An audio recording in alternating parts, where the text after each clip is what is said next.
Hello student. मैं पुनः आप लोगों के समक्ष आ गया हूँ। प्रोजेक्शन लेकर के आया हूँ। प्रोजेक्शन में इस वीडियो से पहले एक मैं वीडियो डाला हूँ प्रोजेक्शन का। आप जितना भी हम लेक्चर डालेंगे, जैसे लेक्चर 1, लेक्चर 2, लेक्चर 3, लेक्चर 4 से जितने भी हम डालेंगे, आप बारीकी से धीरे धीरे देखते जाइएगा। आप मैं वादा के साथ कहता हूँ ना, यदि आप सारा वीडियो देख लीजिएगा ना, यदि आप नहीं आप स्टार्टिंग से लेकर के 7 वीडियो भी देख लीजिएगा, तो आप इसको अच्छा से समझ पाइएगा प्रोजेक्शन को। ठीक है, लेकिन हाँ, लेकिन शुरुआती दौर में आपको थोड़ा सा समय देना पड़ेगा, थोड़ा बारीकी से समझना पड़ेगा। ठीक है, इससे पहले वाले वीडियो में हमने बताया था कि प्रोजेक्शन में यदि आइसोमेट्रिक व्यू है, और आइसोमेट्रिक व्यू में आपका क्या होगा कि वो उसका जो आरएचएस में यदि उसका फ्रंट व्यू दिखता है, तो हम लोग ऑर्थो में जब हम उसको बनाते हैं तो उसको हम एलएचएस में ले जाते हैं। लेकिन किस में? तो फर्स्ट एंगल प्रोजेक्शन में। याद रहे, प्रोजेक्शन का जब भी क्वेश्चन आता है तो आइसोमेट्रिक से ऑर्थोग्राफिक में आता है। अभी इतिहास रहा है कि आइसो से ऑर्थो में पूछा है, लेकिन कभी किस्मत खराब होता है तो ऑर्थो से आइसो पूछता है। लेकिन हम पूरा कॉन्फिडेंस के साथ कहते हैं कि आइसो से ऑर्थो में ही मैक्सिमम क्वेश्चन रिपीटेड करता है। तो हम ये बताना चाहते हैं कि आइसो से ऑर्थो में किस तरह से बनाया जाता है। तरीका दो ही होता है, फर्स्ट एंगल प्रोजेक्शन और थर्ड एंगल प्रोजेक्शन। तो फर्स्ट एंगल प्रोजेक्शन में क्या होता है कि जब ऑब्जेक्ट का हम व्यू देखते हैं, और ऑब्जेक्ट के व्यू में हमको ये पता चलता है कि मेरे दाहिने तरफ यदि क्वेश्चन में फ्रंट व्यू दिखता है, तो फर्स्ट एंगल प्रोजेक्शन के माध्यम से जब बनाने के लिए उसका फ्रंट व्यू हम ऑर्थोग्राफी में एलएचएस में शिफ्ट करते हैं। अब फ्रंट व्यू के नीचे ही हम लोग क्या करते हैं, ये कोऑर्डिनेट हो गया, इसमें शिफ्ट करते हैं, उसके नीचे टॉप शिफ्ट करते हैं। अब फ्रंट व्यू के सामने वाले कोऑर्डिनेट में साइड शिफ्ट करते हैं।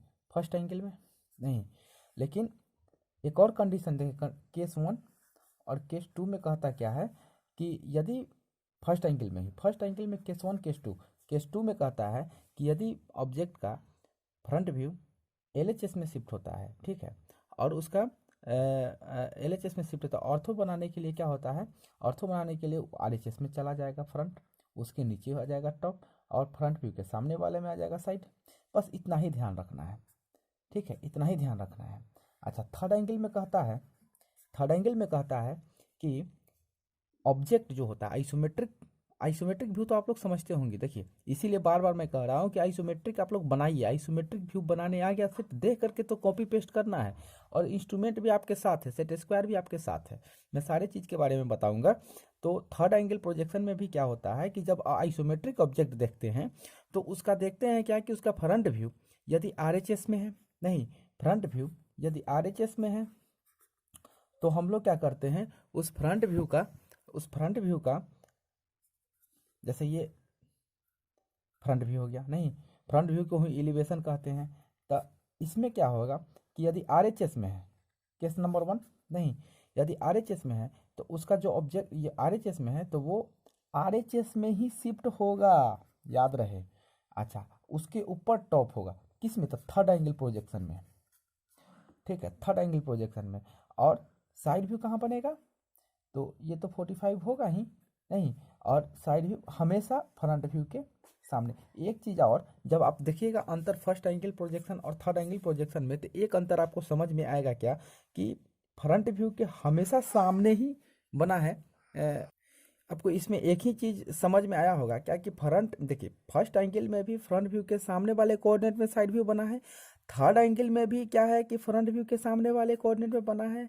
अंदर नंबर 2, यदि आप इसमें अंतर, कभी कभी क्वेश्चन भी पूछ देता है कि फर्स्ट एंगल और थर्ड एंगल में क्या अंतर है, क्या डिफरेंस है, बताइए। नहीं, और सेकेंड में आप देखिए क्या कि इसका जो फर्स्ट एंगल का प्रोजेक्शन का है, वो ऑब्जेक्ट के अनुसार शिफ्ट करता है, उसका आरएचएस में होता है तो इसको एलएचएस में शिफ्ट करते हैं। लेकिन इसमें क्या होता है कि हमेशा आरएचएस में यदि व्यू दिखता है तो आरएचएस में ही हम उसका शिफ्ट करते हैं, नहीं।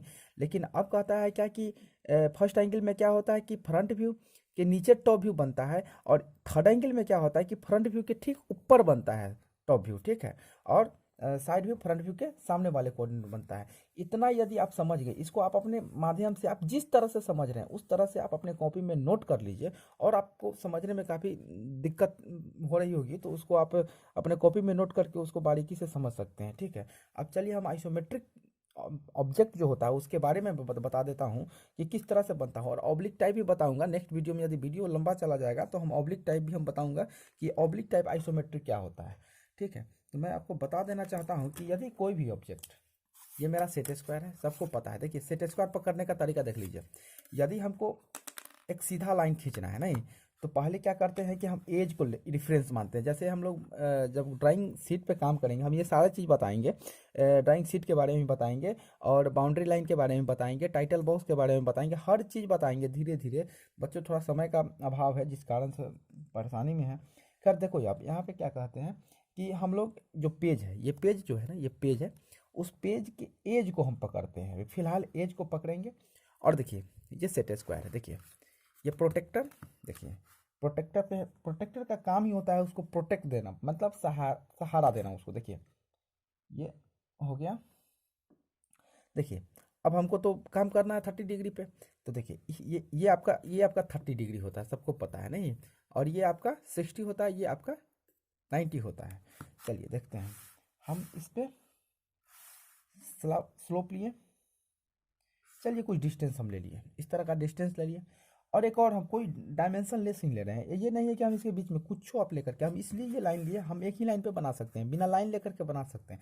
लेकिन आप लोगों को सही से समझ में आए इसीलिए इतना ये कर रहे हैं कि देखिए कि इस लाइन पे हम लोग इस प्रोटेक्टर को प्रोटेक्ट कर रहे हैं, और इसके माध्यम से देखिए ये आपका रहा। अब इस पे देखिए, ये एज पे आप कहीं से भी लाइन खींचिएगा, ये जरूरी नहीं कि इस कॉर्नर से ही खींचेंगे, आप इस यहाँ से भी खींच दीजिएगा, वो भी 30 डिग्री का ही लाइन कहलाएगा, याद रहे। ठीक है, उसी तरह से अब क्या, देखिए प्रोटेक्टर तो वैसे ही रहेगा, देखिए इस लाइन पे है। अब हम लोग क्या कर रहे हैं, आगे बढ़ा करके खींच लिए। नहीं, ये आपका क्या हो गया, दोनों आपका हो गया 30 डिग्री, नहीं दोनों आपका 30 डिग्री हो गया, 30 डिग्री हो गया। अब इस पे कहता क्या है कि 30 डिग्री पे अब एकदम पैरेलल देखना है, नहीं एकदम पैरेलल देखना है। तो देखिए एक वाला जो पॉइंट है, देखिए एक वाला जो पॉइंट है, देखिए इस लाइन पे चला करके देखिए कि कहीं इधर उधर तो नहीं हो रहा है। मैंने ऊपर गया तो समझिए कि थोड़ा सा इसको बैलेंस में कीजिए, हो गया। अब इसको, अब यदि हम यहाँ पे 20 ले लिए, ठीक। अब यहाँ पे हम कुछ डिस्टेंस पे हम क्या किए, देखिए एकदम पैरेलल लेना। देखिए ये पैरेलल हो गया। देखिए इसमें दो ही काम होता है, इस सेट स्क्वायर का तो प्रोटेक्टर का काम करता है, 30 पे ही सारा लाइन बनता है। इसलिए एक खड़ा एक परा, मतलब खड़ा का मतलब है कि परपेंडिकुलर 90 डिग्री। देखिए दो ही तरीका से बनेगा आइसोमेट्रिक, खड़ा परा। मतलब परा मतलब सोया हुआ, सोया। खड़ा मतलब 90 डिग्री। नहीं, दो ही काम से, यदि आपको लगता है कि परा पर नहीं बन रहा है, मैंने सोया हुआ नहीं बन रहा है, तो आप उस जगह पे खड़ा कर दीजिए उसको। ठीक है, अब देखते हैं इस पे, आगे बढ़ा दिए। आगे बढ़ाने के बाद हम एक नॉर्मल डिस्टेंस ले लिए, ठीक है। अच्छा, अब आगे भी हम देखते हैं कि ये क्या होना चाहिए। देखिए हम इसी पे देखिए परपेंडिकुलर कर लिए। ये जरूरी नहीं कि यहाँ से भी, आप जब लाइन ज़्यादा खींच लीजिएगा ना, यदि आपका लाइन लगता है कि हाँ कुछ, देखिए अब 30 डिग्री पे लेना है, देखिए ये यहाँ से हम मूव कर लेते हैं, काम ख़त्म। अच्छा, यहाँ से भी इसको बढ़ा लेते हैं, हो गया।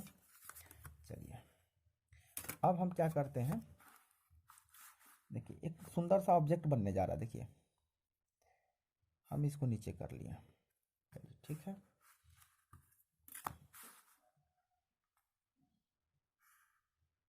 ठीक है, अब हम देखिए, हम एकदम पैरेलल, देखिए अब इसके पैरेलल कर लेंगे, इसके पैरेलल। अब इसको छोड़िए, अब इस लाइन को पकड़ेंगे कि हाँ इस लाइन के पैरेलल हमको जाना है। देखिए आगे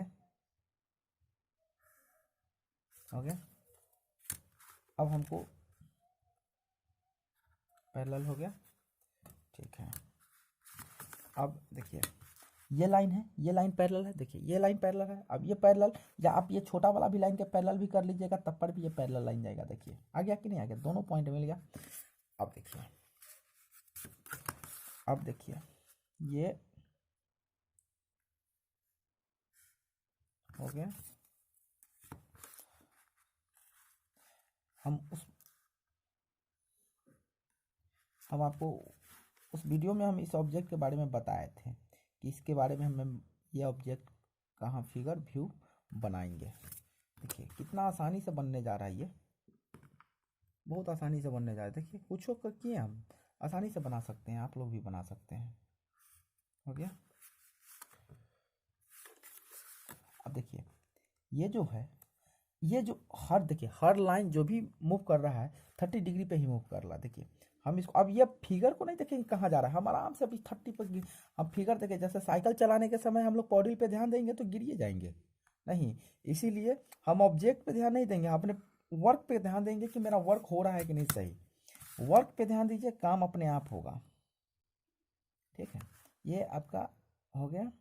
चलिए आप इसको ये देखिए, ये अपने आप आपको दे देगा। देखिए ये लाइन है, देखिए मिल गया, ये आपको बन गया। नहीं, अब आपका जो भी डिस्टेंस है उसका हो गया, हो गया। और यदि इस तरह से, ये तो कहिएगा कि ये सिंपल है। आप सिंपल इस ये तरीका यदि समझ रहे हैं, फर्स्ट एंगल और थर्ड एंगल या आइसोमेट्रिक का तरीका आप समझ गए, तो आप ये छोटा हो या बड़ा हो, थोड़ा समय टाइम टेकन लगेगा, लेकिन आप बना सकते हैं आसानी से। सेट स्क्वायर चलाने का तरीका यही है। 30 यदि देखिए लाइन या तो ऐसे मिलेगा, आप हड़बड़ा करके लाइन खींच मत दीजिएगा, पहले ऐसे इस तरह से इस एज पे मिलाने की कोशिश, नहीं मिला तो इस एज पे मिलाने की कोशिश कीजिएगा, नहीं मिला तो आप 90 डिग्री करके मिलाने की कोशिश कीजिए। इस तीनों से तो जरूर न जरूर मिल ही जाएगा। ठीक है, इसलिए घबराए नहीं, समय लगेगा लेकिन बनाइए। कम से कम आज 10 से 15 आप ऑब्जेक्ट को बना करके मेरे व्हाट्सएप नंबर पे भेज सकते हैं, हम करेक्शन करके फिर रिटर्न कर देंगे। ठीक है, यदि ये वीडियो आपको अच्छा लगा तो अपने दोस्त को भी शेयर कीजिए और उसको कहिए कि प्रोजेक्शन कोई ज़्यादा कुछ है नहीं, बहुत आसान है, बस अच्छा से देखिए इस वीडियो को और समझिए और बनाएं। बाकी तो हम हैं ही, हर जगह पे आपके साथ ही खड़े हैं, आप ही लोग के कारण तो मैं ये वीडियो मैं बना रहा हूँ, है कि नहीं। धन्यवाद।